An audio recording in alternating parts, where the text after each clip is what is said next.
Olá, querido aluno, querida aluna, tudo bem com vocês? Aqui é o professor Wesley e essa é a nossa aula sobre mutações e o processo evolutivo. Nessa primeira etapa aqui da discussão sobre mutações, eu vou enfatizar os aspectos sobre mutações gênicas e posteriormente eu comentarei sobre as mutações cromossômicas, beleza? De antemão, o que seria uma mutação? A mutação ela pode ser, de maneira bem simplificada, definida como um processo no qual acontecem mudanças bruscas no material genético que podem ou não ser transmitidas aí às células filhas ou à sua descendência. Um aspecto bastante inerente que vale pontuar aqui é que mutações são processos aí que acontecem de maneira aleatória, casual, não existe uma pré-determinância para que ela ocorra, tá? E por extensão, vale se destacar que quando a gente está comentando sobre processos mutacionais, elas representam uma das mais importantes fontes da variabilidade, tão importantes aí no processo evolutivo. Dependendo do nível ao qual essa mutação atinge aí na célula, ela pode ser classificada ora como uma mutação gênica, ora como uma mutação cromossômica. Por extensão, gostaria de destacar que o alvo dessa aula em especial vai ser sobre mutações gênicas. Então, o que a gente pode subentender aqui por base nessa imagem? Tem-se uma mutação que acontece aqui no material genético, certo? E essa mutação pode ocasionar aqui uma mudança na hora da expressão de uma determinada proteína, certo? Uma única mudança em uma única base nitrogenada pode acarretar aqui na mudança de um aminoácido e, por extensão disso, pode ocasionar aí uma mudança na proteína, tá? Basicamente, é importante destacar-se aqui que os organismos que são aí dotados de processos mutacionais, eles podem sofrer algum processo aí que pode acarretar na sua sobrevivência e, por consequência, a variabilidade genética aí pode também sofrer mutações. E vale se destacar que aqui é importante destacar que a seleção natural é um elemento aí que vai atuar sobre essas mutações, certo? Nesse sentido, a mutação ela pode ser entendida aqui como uma fonte básica de todo o processo aí de variabilidade genética. Por extensão, é justamente um dos fatores que vai estar atrelado aí com recombinação gênica, variabilidade genética, no processo evolutivo. E sem mutações, consequentemente, todos os genes existiriam sobre uma única forma. E a depender de maneira bem simplificada, imaginemos que um determinado microorganismo seja suscetível a uma variação ambiental. Se eventualmente não houvesse variabilidade genética e, por extensão, aí, processos mutacionais que conferisse isso, poderia haver uma extinção em massa, certo? É importante destacar aqui que existe aí dois processos que são responsáveis aí pelas mutações. Temos mutações espontâneas, que basicamente estão aí atreladas com erros ocasionais que acontecem durante o processo de replicação e que eventualmente não foram corrigidos pelo sistema de reparo do DNA, ou que podem ser provocadas aí por efeitos de agentes mutagênicos, tá? Nesse sentido, vale se destacar que aqui nós temos uma mutação a qual nós denominamos como mutação induzida. E esses agentes mutagênicos, eles podem ser físicos, químicos ou até mesmo biológicos, tá? Como exemplificações aqui, os agentes físicos que a gente pode ter, por exemplo, o raio ultravioleta que está lá atrelado com a luz solar, ou os raios X que estão atrelados com o uso médico. Agentes químicos, por exemplo, os carcinogênicos, como os que estão contidos ali no cigarro, ou até mesmo alimentos processados e conservantes, podem ocasionar isso. Cosméticos e produtos de limpeza também podem estar atrelados aqui nessa classe de agentes mutagênicos químicos. E, por fim, temos aqui os agentes biológicos também, que podem ocasionar mutagênese, como, por exemplo, o vírus do HPV, o vírus do citomegalovírus, perdão. Pode ter uma bactéria, por exemplo, como a H. pylori, por aí vai, tá bom? A Helicobacter também está associada. E, basicamente, esses agentes mutagênicos eles vão atuar diretamente a nível de DNA, tá bom? Então, como eu havia comentado, o processo mutacional ele pode ocasionar diretamente aqui uma alteração na síntese proteica. Todavia, vale se destacar que nem todas as mutações vão acarretar aí em uma alteração na proteína. Veremos mais adiante que existem alguns tipos de mutações as quais nós denominamos como mutações silenciosas que não necessariamente vai aí alterar o produto da síntese proteica, tá bom? Mas de antemão quero que vocês saibam que a mutação pode alterar sim a síntese proteica. De maneira geral, como eu havia pontuado para vocês, as mutações elas podem ser classificadas como mutações cromossômicas, que aí a gente vai dar uma destrinchada na próxima aula, que ela pode ser uma alteração cromossômica numérica ou estrutural. E as mutações gênicas são basicamente mutações que acontecem a nível de genes. Então, é o que a gente vai destacar nessa aula em especial, certo? Se liga, a mutação ela seria algo ruim, seria algo bom? Basicamente, vale se destacar que a mutação é justamente a fonte básica de toda a variabilidade genética, tá bom? Mas as mutações elas podem acontecer aí de maneiras maléfica ou simplesmente benéficas, ou também pode acontecer de maneira neutra, tá? Existe inclusive um geneticista japonês que lá na década de 60 apresentou esse conceito, que é o Moto Kimura. Ele apresentou uma teoria que nós denominamos como teoria neutra associada ao processo evolutivo, tá? Ele partiu do princípio que a maioria das mutações são neutras e, por consequência, elas não provocam aí nenhuma mudança no fenótipo, tá? De maneira bem simplificada aí para o Kimura, uma população ela poderia apresentar vários alelos diferentes de um mesmo gene e cada uma dessas versões poderia ser igualmente eficiente, caracterizando a neutralidade. Então, um indivíduo que carrega a versão A ou a versão B de um determinado gene, por exemplo, ele tem a mesma aptidão evolutiva. E aí a gente já fazendo uma extrapolação para termos evolutivos, um alelo neutro fixado ao acaso na população pode aumentar sua frequência se ocorrer uma determinada mudança no ambiente em que esse organismo vive, certo? Isso significa, de maneira bem simplificada, que mutações neutras podem funcionar como uma reserva de material genético aí para a espécie, como por exemplo, em uma determinada espécie aí, um determinado alelo mutante produz uma proteína levemente modificada que é tão eficiente quanto a proteína original. Entretanto, essa proteína mutante ela é mais resistente à ação da elevação da temperatura, por exemplo. Em uma situação de aquecimento global, por exemplo, as mudanças ambientais podem possibilitar aos portadores desse alelo mutante uma maior capacidade de adaptação a essas alterações aí da temperatura. Então, de maneira bem simplificada, existem aí mutações que podem ser tanto benéficas para o organismo quanto maléficas. No entanto, as outras aí são simplesmente neutras, tá? E tudo isso perpassa aí pela ação da seleção natural, que vai manter aquelas que são mais favoráveis e também elimina aquelas prejudiciais. Entretanto, existe uma coisa bacana a pontuar-se aqui, já fazendo aí um link com a nossa aula de herança sexual, que, por exemplo, a hemofilia, hoje a gente já consegue controlar ela, né? Existe o fator 8 que está atrelado aí com a regulação de pessoas que são portadoras de hemofilia, que nada mais é do que a incapacidade de fazer a coagulação sanguínea, e por consequência a medicina e a tecnologia está já driblando aí o processo de seleção natural. Mas de maneira bem simplificada, quero que vocês entendam aqui que as mutações genéticas, isoladamente, elas não vão causar aí nenhum processo de especiação. Mas o acúmulo e a fixação de várias mutações ao longo de várias gerações caracterizariam aí um processo que nós denominamos como anagênese, ou seja, seria o acúmulo de várias alterações genotípicas e fenotípicas ao longo do tempo. Podem ocorrer também em populações pequenas. Portadores aí de mutações gênicas isoladas sejam mantidas por eventos casuais, acarretando um efeito que nós denominamos como efeito fundador, tá? Que pode ocasionar aí o processo de especiação.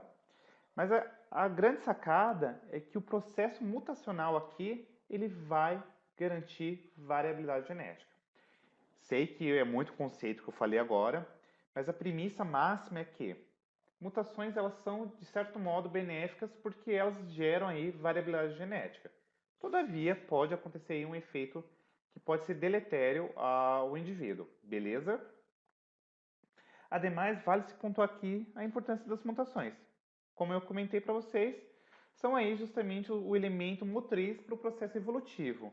E por fim, é importante a gente destacar que compreender mutações é muito importante para que a gente consiga aí estudar os processos biológicos fundamentais, tá? A gente pode observar, por exemplo, como que um determinado gene atua em uma determinada via metabólica. Ou seja, se eu tiver uma eventual mutação em um determinado gene de uma via metabólica, o que isso pode acarretar adiante, tá bom? Esse processo aí de analisar como que acontece um processo mutacional e como que ele vai acarretar mudanças aí numa determinada via metabólica, a gente chama de dissecação genética. E seria mais ou menos análogo a pensar da seguinte maneira: eu pego um automóvel, tá? E eu vou quebrando as partes deles e observando os efeitos que isso acontece no automóvel como um todo. Beleza? E aí, por fim, fazendo aí correlação com o processo evolutivo, como eu comentei, a mutação é justamente um elemento que vai gerar variabilidade, todavia não é o único processo que ocasiona aí a evolução. Nós temos aqui as recombinações, que basicamente são aí rearranjos, então decorrentes do crossing over e etc, certo? O processo de seleção natural, que vai preservar aquelas combinações que são mais adaptáveis, e por fim, a ausência de mutação aí, que vai gerar genes com uma única forma. Tranquilo? E quais são os tipos de mutações gênicas que, de maneira bem simplificada, seria bacana a gente saber? Existe um processo aqui que nós chamamos de mutações gênicas somáticas e mutações gênicas germinativas. Gurizada, de maneira bem simplificada, as mutações somáticas são aquelas que acontecem em tecidos corporais não reprodutivos, ou seja, toda célula que não é reprodutora, tá bom? E aí podem estar atrelados também com algum processo aí de desenvolvimento de câncer, tá bom? E por fim, as mutações germinativas são aquelas que acontecem lá em órgãos reprodutores, como por exemplo os ovários e testículos, e podem passar para os gametas. Inclusive, vale se destacar aqui que uma diferença muito trivial uma ova, né? Importantíssima, perdão, entre uma mutação somática e uma germinativa é isso passar adiante para a próxima geração. Mutações somáticas elas não passam para a geração seguinte. Todavia, a germinativa sim, tá bom? Então tem uma representação aqui bonitinha. Por exemplo, ó, você tem um peixinho que sofreu uma mutação somática e, consequentemente, você teve aí uma célula mutante. Se isso daqui a gente fosse pensar em processo evolutivo, não seria passado adiante. Todavia, se essa mesma mutação acontecesse aí nas células sexuais, isso passaria adiante aí para as próximas gerações, tá bom?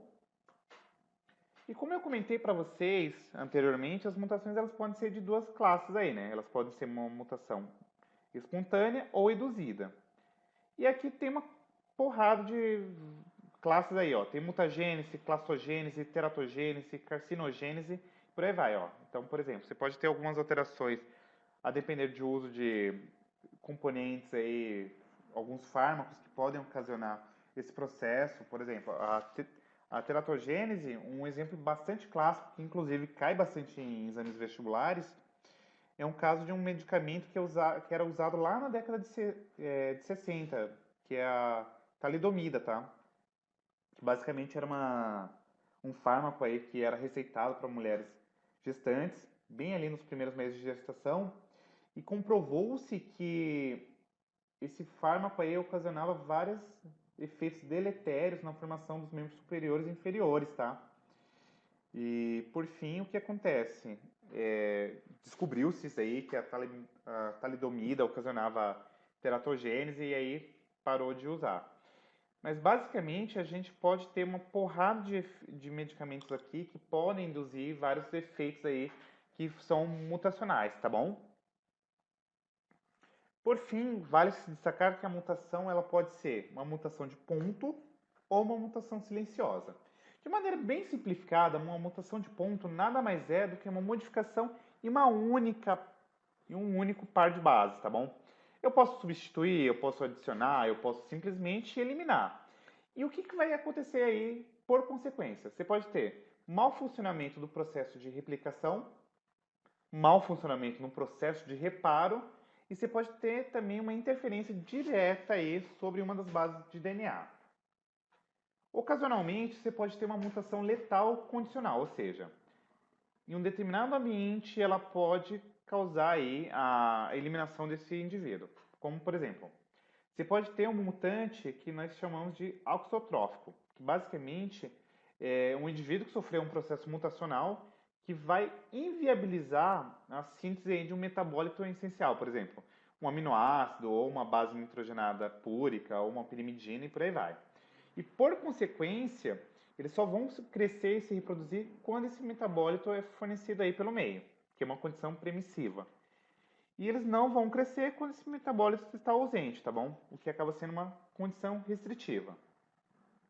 Por extensão, nós podemos ter, por exemplo, um indivíduo que sofreu uma mutação que torna ele mais sensível à temperatura. Então, se ele tiver numa temperatura X, ele cresce, se ele tiver numa condição de temperatura Y, isso daí pode ocasionar a inibição do seu crescimento, tá bom?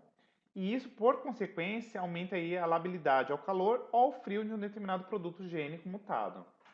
Você pode ter mutações sensíveis ao supressor, basicamente o que significa isso aqui? Quando um segundo fator genético, por exemplo, um supressor, está presente, mais inviáveis vai ser na ausência desse. Você pode ter mutações aí que são transmitidas às descendências, que são aquele caso lá das células germinativas, e você pode ter mutações aí que acontecem em células somáticas, mas não são passadas adiante, tá bom? Como eu comentei anteriormente aí, você pode ter modificações tautoméricas, basicamente são o quê? São flutuações químicas decorrentes na mudança das posições do átomo, então você pode ter mudança aí nas bases púricas, nas pirimidinas, você pode ter, aumentar um grupo amino, você pode modificar o anel nitrogenado e por aí vai. E basicamente envolve aí a substituição de uma base por outra, que é o tipo mais comum de mutação. Tá bom? Então vamos lá. Você pode ter um processo aqui que nós chamamos de transição, que basicamente nada mais é do que a substituição de uma purina por outra purina ou de uma pirimidina por uma outra pirimidina. Você pode ter uma transversão que nada mais é do que você substituir uma purina por uma pirimidina ou uma pirimidina por uma purina, certo? Você pode ter modificações que vão modificar aqui a estrutura de leitura.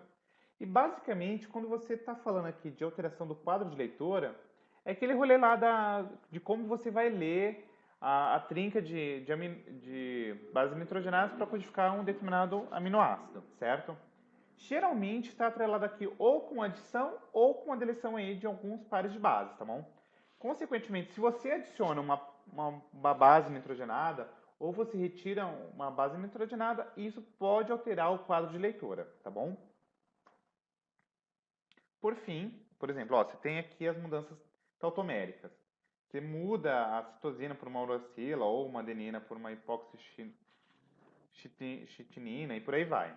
É basicamente você mudar uma base nitrogenada por outra.